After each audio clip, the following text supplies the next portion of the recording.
how do you decide when to go against a consensus? Because I could easily take all these sheets that I have and just plug in the guys that are on the top of the list, but that's no fun. Honestly, a lot of it's just gut feeling. Like cheat sheets, they're more guidelines than anything. Don't let cheat sheets make you do anything you don't want to do. Use them to make sure that you're not totally missing something. If I feel one way about a guy, then I check where he is on the cheat sheets, on the consensus rankings, and he is far off.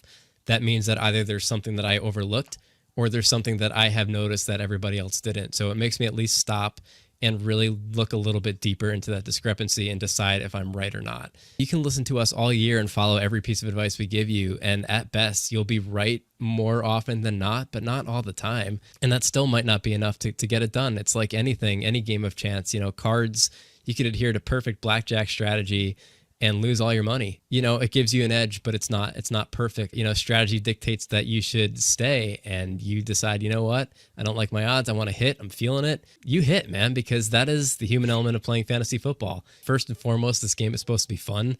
And if we were just doing what everybody else told us to do to manage our teams, it wouldn't be fun. If you're going to diverge from it, just make sure that it's somebody that you're willing to be wrong on if you end up being wrong. And you know better than anybody, Andy, and everybody else listening, how much research you put into these players and into these picks. So if you feel like you are behind on the news cycle, haven't really gotten to do any research, then you should probably take the expert's word for it. But if you're really in this and you're listening to shows like this, Fantasy Fanline, that I don't even know how you found us, but if you're so dedicated to fantasy football that you're calling into this show right now, you probably know what you're doing. The reason I gravitate towards podcasts and shows, and part of the reason I started this show, is just because I think conversation around information is really important to help contextualize it. I was not a fan of just going to websites kind of, the night before Sunday and checking the rankings and doing it accordingly. I want to know more about the decisions that I'm making so that I can make them and not just assign them to a numbers ranking system.